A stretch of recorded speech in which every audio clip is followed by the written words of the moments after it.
Hello കൂട്ടുകാരെ, എല്ലാവർക്കും സുഖമല്ലേ? അപ്പോൾ ഇന്ന് ദോശയുടെ കൂടെയോ ചോറിൻ്റെ കൂടെയൊക്കെ കഴിക്കാൻ പറ്റുന്ന വളരെ പെട്ടെന്ന് ഉണ്ടാക്കിയെടുക്കാൻ പറ്റുന്ന ഒരു കറിയുടെ റെസിപ്പിയാണ്. പിന്നെ ഇതിൽ ഓയിൽ ഒന്നും ചേർക്കാതാണ് കേട്ടോ ഉണ്ടാക്കുന്നത്. അപ്പോൾ ഇതെങ്ങനെയാണ് ഉണ്ടാക്കുന്നത് കണ്ടു നോക്കാം. അതിനുവേണ്ടി ചാനൽ ഇതുവരെ സബ്സ്ക്രൈബ് ചെയ്ത് ആരെങ്കിലും കാണുന്നുണ്ടെങ്കിൽ പ്ലീസ് ഒന്ന് സബ്സ്ക്രൈബ് ചെയ്ത് സപ്പോർട്ടോടെ ചെയ്തേക്കണേ. അപ്പോൾ ഇത് ഉണ്ടാക്കിയെടുക്കാൻ വേണ്ടിയിട്ട് ഞാനൊരു കുക്കർ ഒന്ന് എടുത്ത് വെച്ചിട്ടുണ്ട്. ഇനി അതിലേക്ക് 3 ഉരുളക്കിഴങ്ങ് ഒന്ന് ക്ലീനാക്കി ഇതുപോലെ ഒന്ന് അരിഞ്ഞ് ചേർത്ത് കൊടുത്തിട്ടുണ്ട്. ഇനി ഒരു 2 തക്കാളിയും ഒന്ന് ക്യൂബ്സ് ആയിട്ടൊക്കെ ഒന്ന് അരിഞ്ഞ് ചേർത്ത് കൊടുക്കുന്നുണ്ട്. ഇനി ഇതിലേക്ക് നമുക്ക് എരിവിന് വേണ്ടിയിട്ട് ആവശ്യത്തിന് വേണ്ടിയിട്ട് ഒരു 2 പച്ചമുളക് ഞാനൊന്ന് അരിഞ്ഞ് ചേർത്ത് കൊടുക്കുന്നുണ്ട്. ഇനി ഇതിലേക്ക് കുറച്ച് വെളുത്തുള്ളിയാണ് കേട്ടോ ചേർത്ത് കൊടുക്കുന്നത്. ഒരു 5-6 അല്ലി വെളുത്തുള്ളി എടുത്ത് ഒന്ന് ചെറുതായിട്ട് അരിഞ്ഞതാണേ. അപ്പോൾ അതും കൂടെ ഇട്ട് കൊടുക്കുന്നുണ്ട്. ഇനി ഇതിലോട്ട് നമുക്ക് കുറച്ച് മസാലപ്പൊടികളും കൂടെ ഒന്ന് ചേർത്ത് കൊടുക്കണം. നമ്മുടെ ബേസിക് മസാലകൾ തന്നെ. ഒരു 1/4 ടീസ്പൂണോളം മഞ്ഞൾപ്പൊടി ചേർത്ത് കൊടുക്കുന്നുണ്ട്. 1 ടീസ്പൂണൊക്കെ അല്ല 2 ടീസ്പൂൺ കാശ്മീരി ചില്ലിയാണ് കേട്ടോ ചേർത്ത് കൊടുക്കുന്നത്. അപ്പോൾ ഇനി ഇതിലേക്ക് ഒരു 2 ടീസ്പൂണോളം മല്ലിപ്പൊടിയും കൂടെ ഇട്ട് കൊടുക്കുന്നുണ്ട്.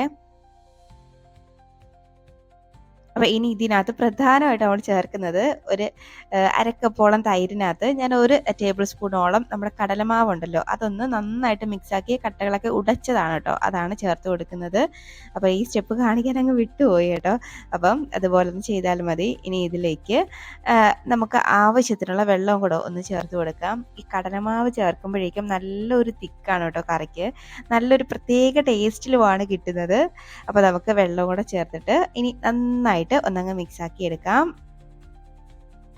ശരിക്കും പറഞ്ഞാൽ നമ്മളിതിൽ ഓയിലൊന്നും ചേർക്കാതാണ് ഉണ്ടാക്കുന്നതെങ്കിലും അതിൻ്റെതായ ഒരു കുറവുണ്ടാവില്ല. നല്ല ടേസ്റ്റാണ് കേട്ടോ കറി കഴിക്കാൻ വേണ്ടിയിട്ട്.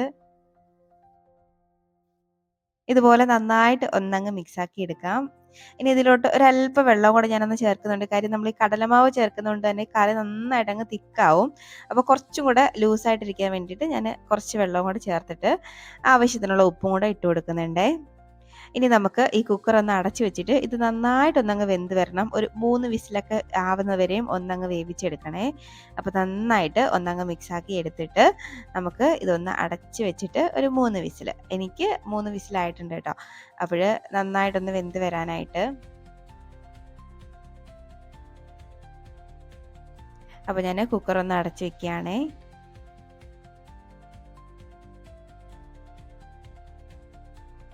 ഇനി ഒരു 3 വിസിലൊക്കെ വരുന്നവരെയും അവിടെ ഇരുന്നൊന്ന് വേവട്ടെ. അപ്പം നമുക്ക് അതുവരെ ഒന്നങ്ങ് വെയിറ്റ് ചെയ്യാവേ. ഇപ്പോൾ ദാണ്ടെ ഒരു 3 വിസിൽ ആയിട്ടുണ്ട്. അപ്പം നമുക്ക് അതിൻ്റെ സ്റ്റീമൊക്കെ പോയിട്ടൊന്ന് തുറന്നതാണ്. കണ്ടോ, എല്ലാം നന്നായിട്ട് ഒന്ന് വെന്ത് വന്നിട്ടുണ്ട്. നല്ല അടിപൊളിയായിട്ട് വെന്ത് വന്നിട്ടുണ്ട്. കറിയൊക്കെ നല്ല തിക്കായിട്ടാണ് ഉള്ളത്. അപ്പം നമുക്ക് ഇത്രയും കഷ്ണങ്ങളൊന്നും ഇങ്ങനെ കടിക്കുന്ന രീതിയിൽ വേണ്ട, കുറച്ചൊന്ന് ഉടച്ച് എടുക്കണേ. അപ്പോഴാണ് കറിക്ക് നല്ലൊരു ടേസ്റ്റ് കിട്ടുന്നത്. അപ്പോൾ കുറച്ചൊക്കെ ഒന്ന് കടിക്കാൻ വേണ്ടിയിട്ട് ഇട്ടേക്കണേ. അപ്പോൾ കുറച്ച് മാത്രം ഒന്ന് ഒരു പൊട്ടറ്റോ സ്മാഷർ വെച്ചിട്ട് ഞാനൊന്ന് സ്മാഷ് ചെയ്ത് കൊടുക്കുന്നുണ്ട്.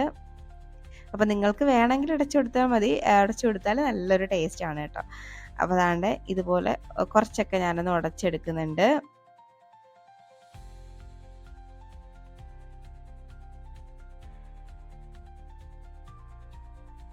ഇനി ഈ കറി കുറച്ചും കൂടെ ഞാനൊന്ന് ലൂസാക്കി എടുക്കുന്നുണ്ട്. കാര്യം എന്ന് വെച്ച് കഴിഞ്ഞാൽ ദോശയുടെ കൂടെ കഴിക്കുന്നുണ്ട് ഒരുപാട് അങ്ങ് തിക്കായിട്ടുള്ള കറി കഴിക്കാൻ എനിക്ക് ഇഷ്ടമല്ലാത്തത് കൊണ്ട്. അപ്പം നിങ്ങളുടെ കൺസിസ്റ്റൻസിക്ക് അനുസരിച്ച് നിങ്ങൾ എടുത്താൽ മതിയേ.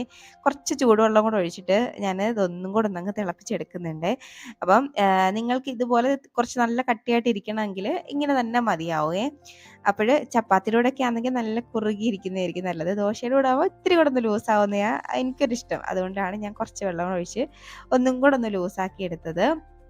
അപ്പോൾ വീണ്ടും നന്നായിട്ട് ഒന്നങ്ങ് മിക്സാക്കി എടുത്തിട്ട് ഇതൊന്ന് തിളപ്പിച്ച് ഒരു 2 തിളയ്ക്കും തിളയ്ക്കണേ. അപ്പോൾ അതുവരെയും നന്നായിട്ട് ഒന്നങ്ങ് തിളപ്പിച്ചെടുക്കാം.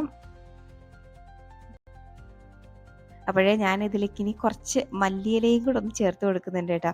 അപ്പം നിങ്ങൾക്ക് മല്ലിയിലയുടെ ഫ്ലേവർ ഇഷ്ടമാണെങ്കിൽ ചേർത്ത് കൊടുത്തോളൂ, ഇല്ലെങ്കിൽ ഒഴിവാക്കിയാലും കുഴപ്പമില്ല. പിന്നെ കറിവേപ്പില ചേർത്താലും മതി.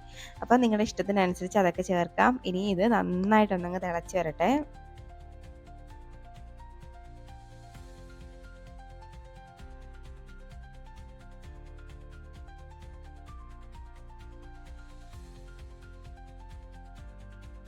ആ മല്ലിയിലയൊക്കെ ചേർത്തിട്ട് ഞാൻ ജസ്റ്റ് ഒന്നും കൂടെ ഒന്ന് മിക്സാക്കി എടുക്കുന്നുണ്ട്. ഇപ്പം തന്നെ കറി നല്ല തിക്കാണ് കാണാനായിട്ട്. അത്യാവശ്യം നല്ല തിക്കായിട്ട് തന്നെയാണ് ഉള്ളത്. അപ്പോൾ അതാടെ കറിയൊക്കെ നന്നായിട്ടൊന്ന് തിളച്ച് വന്നിട്ടുണ്ട്. നമ്മളിതിലേക്ക് എണ്ണയൊന്നും ചേർത്തിട്ടില്ലെങ്കിലും എണ്ണ തെളിഞ്ഞ് നിൽക്കുന്ന പോലെ നിൽക്കുന്നത് കണ്ടോ. അപ്പോൾ നല്ലപോലെ അടിപൊളിയായിട്ട് കറി റെഡിയായിട്ട് വന്നിട്ടുണ്ട്. നല്ല ഇപ്പം തന്നെ കാണുമ്പോഴേ കഴിക്കാൻ തോന്നുന്ന നല്ല മണമൊക്കെ ഉള്ളൊരു കറിയാണ് കേട്ടോ. അപ്പോഴ് വളരെ പെട്ടെന്ന് ഉണ്ടാക്കിയെടുക്കാം. പിന്നെ അധികം സാധനങ്ങളുടെ ഒന്നും ആവശ്യമില്ല. നമ്മുടെ വീട്ടിലുള്ള സാധനങ്ങൾ വെച്ചിട്ട് തന്നെയാണ് ഉണ്ടാക്കിയെടുക്കുന്നത്. പക്ഷെ നല്ല ടേസ്റ്റുമാണ് കേട്ടോ. ഇനി നമുക്ക് ഇതൊരു മറ്റൊരു ബൗളിലോട്ടൊന്ന് മാറ്റാം. അപ്പോഴ് നല്ല അടിപൊളിയായിട്ടുള്ള കറി ഇവിടെ റെഡി ആയിട്ടുണ്ട്. അപ്പോൾ നിങ്ങൾ ട്രൈ ആക്കി നോക്കിയിട്ട് അഭിപ്രായം പറയാൻ മറക്കരുത്. പിന്നെ വീഡിയോ ഇഷ്ടമായാൽ ലൈക്ക് ചെയ്യാനും മറക്കരുത് കേട്ടോ. അപ്പോൾ ഇനിയും ഒരുപാട് റെസിപ്പികളുമായിട്ട് വീണ്ടും കാണാം. അതുവരേക്കും ബൈ. Thanks for watching.